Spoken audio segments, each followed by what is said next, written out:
Solo leveling bukanlah plot yang rumit untuk diingat. Tapi yang ada dalam cerita ini adalah dunia luar yang beragam, pemeran, juga sistem kekuatan yang terbilang rumit.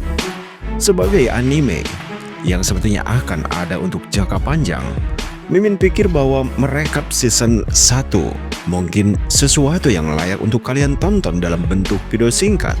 Kalian dapat melihat ke belakang dan mengingat di mana raid Pulau Jeju dimulai.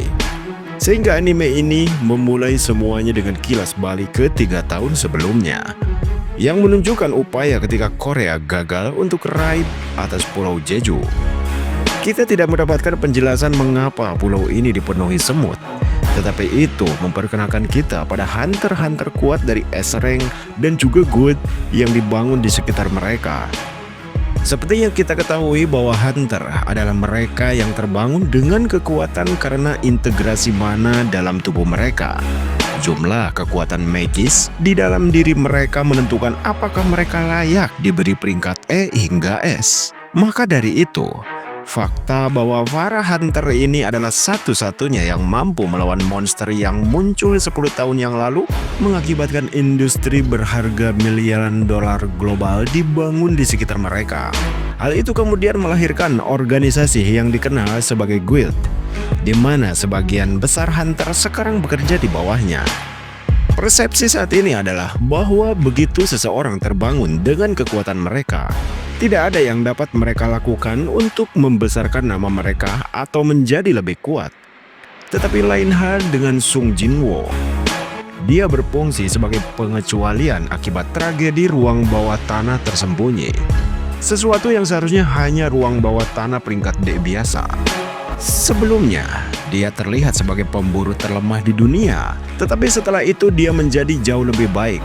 Sementara penyerbuan tersebut berlangsung, banyak karakter diperkenalkan di sini. Di antaranya ada teman lama Sung Jinwoo, pemimpin penyerbuan yang dipimpin oleh Tuan Song, ketua asosiasi pemburu, kemudian kepala inspektur tim pengawasan asosiasi. Dua yang pertama adalah lebih banyak karakter sampingan yang terkait dengan kehidupan pribadi Jinwoo. Sementara yang terakhir berfungsi sebagai gumpalan yang menjelaskan mengapa Hunter melakukan apa yang mereka lakukan. Sehingga gerbang terbuka menghubungkan ruang bawah tanah ke dunia nyata. Saat gerbang tetap terbuka selama lebih dari seminggu, para monster di dalamnya dapat melarikan diri sehingga terjadi apa yang disebut dungeon break. Ini adalah hal yang para hunter hindari karena ketika monster melarikan diri ke dunia manusia, tidak ada yang bisa dilakukan orang biasa untuk melawan. Hanya para hunter yang bisa melawan monster-monster ini. Kemudian yang memotivasi Guild untuk membersihkan ruang bawah tanah adalah jumlah uang yang menggiurkan yang dapat dihasilkan dari melakukannya. Tidak hanya ada sumber daya langka yang dapat diekstraksi, tetapi setiap monster yang dikalahkan juga menjatuhkan batu esensi yang bernilai.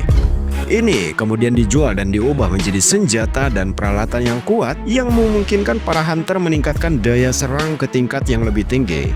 Meskipun pemerintah tampaknya telah menetapkan pandangan mereka pada tujuan lain untuk sumber daya ini, sumber daya alternatif lebih aman daripada nuklir dan lebih efisien daripada yang lainnya.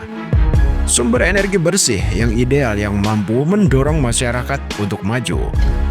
Nah, ini kemudian menjadikan para hunter dan serikat sebagai salah satu aset paling berharga yang saat ini ada, cuy.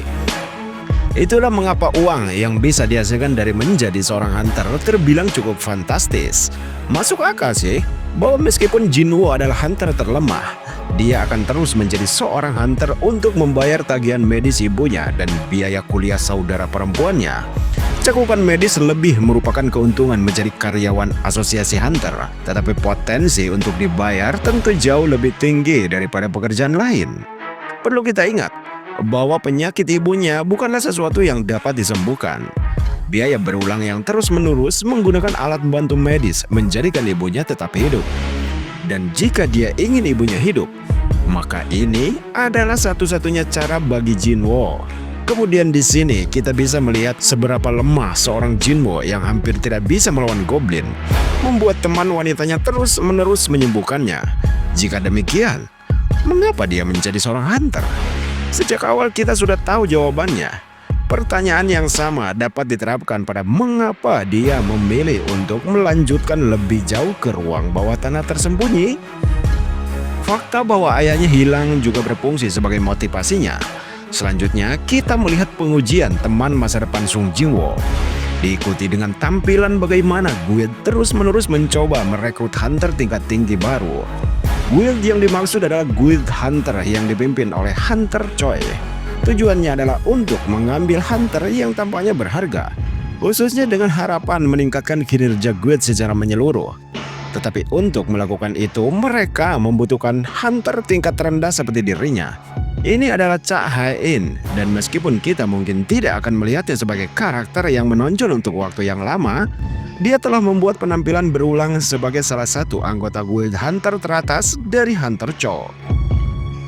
Dia saat ini ditugaskan untuk melatih rekrutan baru, membantu mempertahankan posisi Guild Hunter sebagai salah satu dari 5 guild teratas di negara itu, dan akan membuat mereka jauh lebih terkenal di kancah internasional. Beralih kembali ke Jinwoo. Sekarang dia dengan yang lainnya akhirnya berhasil mencapai akhir dari ruang bawah tanah ganda. Saat itulah mereka bertemu dengan mimpi buruk yang akan membantai hampir semua orang. Hanya 4 dari mereka yang berhasil keluar, pada akhirnya meninggalkan Jinwoo di belakang. Sebagai orang terakhir yang berdiri mengakibatkan dia memperoleh kualifikasi untuk menjadi player.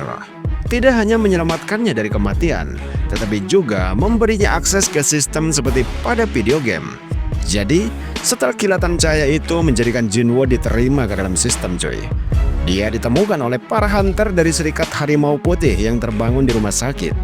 Jinwoo kemudian diinterogasi oleh Wu dari Asosiasi Hunter karena begitu banyak hunter yang mati. Namun tidak ada yang ditemukan. Asumsi pertama mereka adalah bahwa Sung Jinwoo telah mengalami kebangkitan kedua. Itu adalah sesuatu fenomena yang memungkinkan hunter untuk melampaui batasan mereka sehingga dapat naik ke A atau S rank.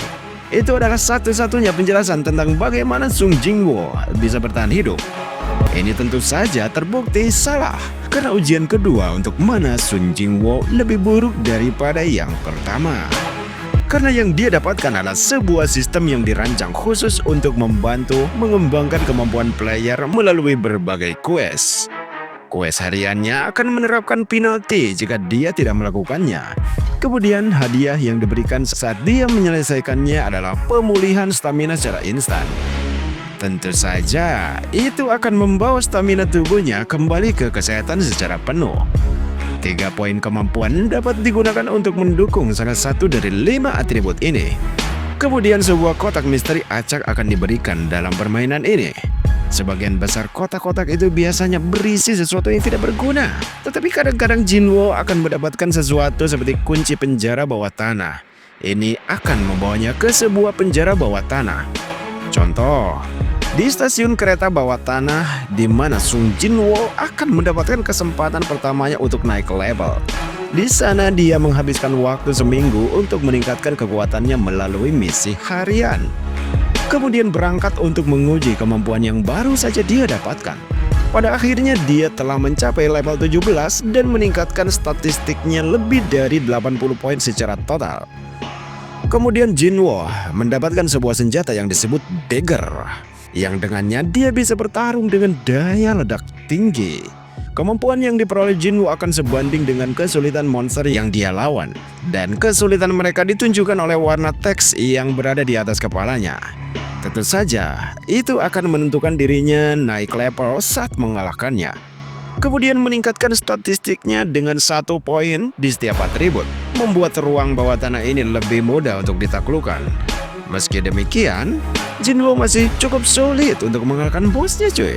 Tetapi dengan usaha kolektif dia mampu mengalahkannya dan keluar dari ruang bawah tanah. Kekuatan barunya disorot oleh golem peringkat D, namun dengan satu tembakan dia mampu mengalahkannya walau butuh waktu sedikit lebih lama. Waktu akan dihabiskan Jinwoo untuk berlatih di rumah sakit. Dan secara mengejutkan, bentuk fisiknya kini berubah menjadi seperti ini, cuy. Kita kemudian melihat Baek yang datang mengunjunginya, seorang pemimpin dari 5 guild teratas lainnya yaitu Guild Macan Putih. Kembalinya kehidupan Sung Jinwoo akan mengingatkannya bahwa dia masih perlu menghasilkan banyak uang. Untuk mendapatkan uang tunai dengan cepat, dia memutuskan untuk bergabung dengan Strike Squad sebagai pemain pengganti. Tambahan anggota untuk tim hanya agar mereka dapat memenuhi 8 orang minimum yang diperlukan dalam menjara sebuah dungeon.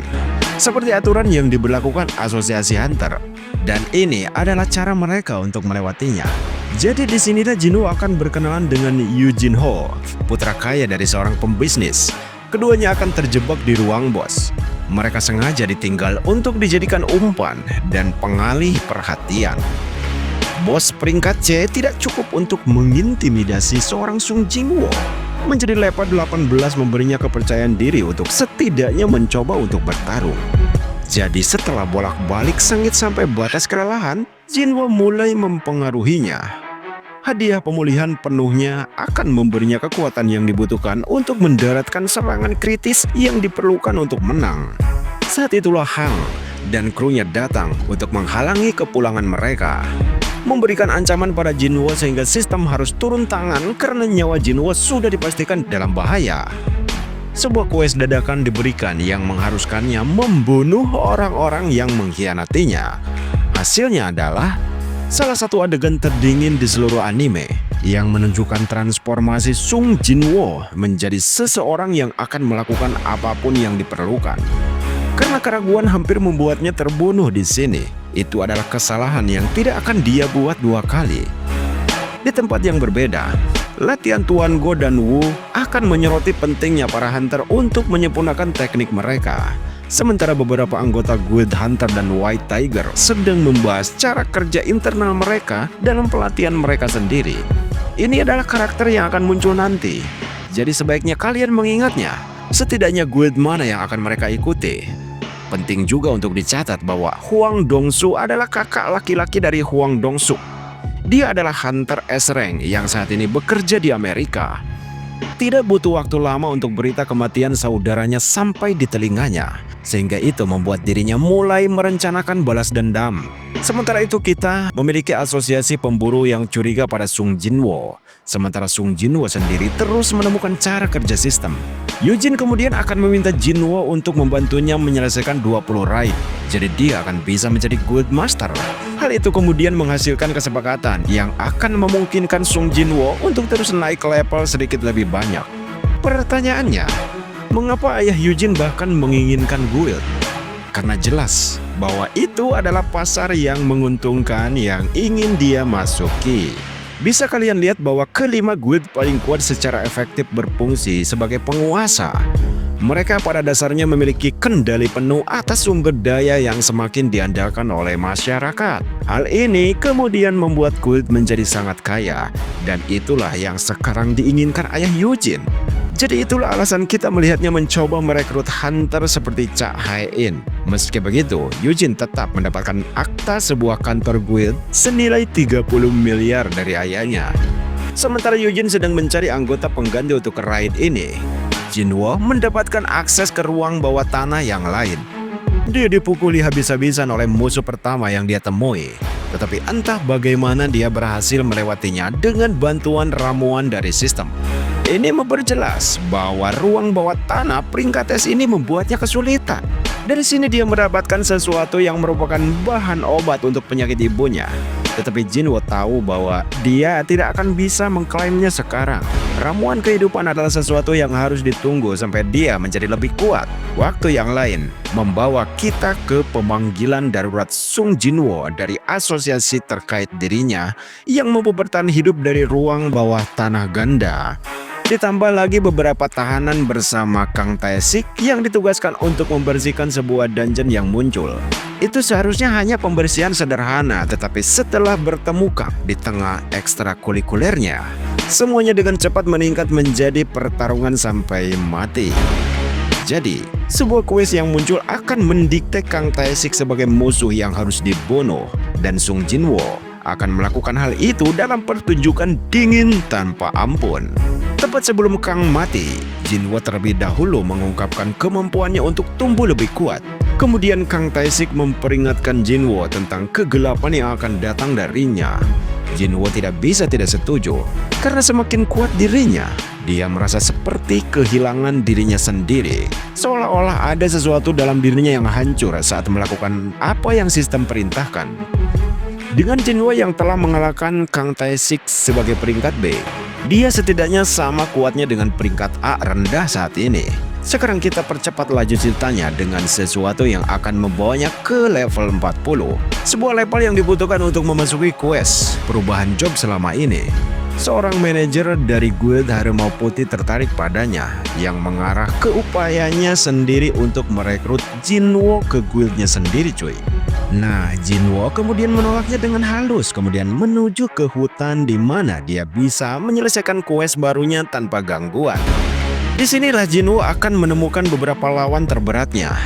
Namun puncak pertarungannya dengan Igris merupakan pertarungan yang sangat epik.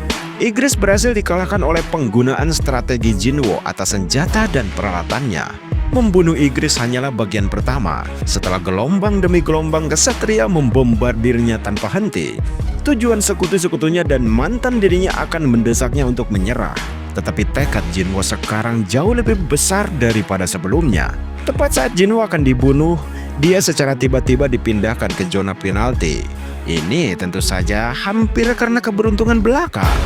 Mantan dirinya benar-benar percaya itu adalah intervensi kekuatan yang lebih tinggi, yang menyatakan bahwa sepertinya ada sesuatu yang tidak ingin Jinwoo mati. Setelah pulih di zona penalti dan naik level, Jinwoo lebih dari mampu mengalahkan semua monster yang menunggunya. Ini kemudian memberinya kelas sebagai Necromancer, gelar yang dengan cepat ditingkatkan menjadi Shadow Monarch. Pada akhirnya dia berhasil memerintahkan para kesatria termasuk Igris untuk bergabung dengan barisannya, menandai transformasi lain dari hunter terlemah hingga menjadi pemimpin yang kuat yang mampu memimpin Shadow Army. Ini adalah titik di mana season 1 berakhir untuk Sung Jinwoo. Tetapi untuk kalian semua, ada pertarungan yang jauh lebih hebat terjadi di beberapa tempat pada episode terakhir. Sedikit demi sedikit ditunjukkan sebuah konflik di Pulau Jeju. Adegan terakhir adalah Choi Jong-in dan pasukannya menemukan perkembangan semut yang mengganggu di pulau itu. Sesuatu yang pernah menghancurkan tim penyerang mereka sebelumnya. Pasti ada beberapa trauma berat di balik serangan gagal di Jeju sebelumnya. Dan sebenarnya itu merupakan poin penting yang paling banyak dibangun di anime ini. Kita mungkin tidak akan melihatnya di season 2, tetapi Mimin sangat berharap lebih. Apa yang akan datang dari anime ini akan membuat jiwa wibu kita meronta-ronta. Haha. Walau bagaimanapun, video ini adalah rekapan yang terjadi di Solo Leveling Season 1. Di sini Mimin tidak benar-benar menyebutkan apapun tentang kekuatan Sung Jinwoo, karena itu akan Mimin buat secara terpisah di channel ini. Mimin juga akan segera merilis konten potongan episode 1, jadi pastikan kalian subrek jika ingin melihat bagaimana animenya berbeda dari manhwa dan novel, karena akan ada beberapa perubahan menarik di antara kedua media tersebut. Jadi, sampai jumpa lain waktu dan tetap semangat!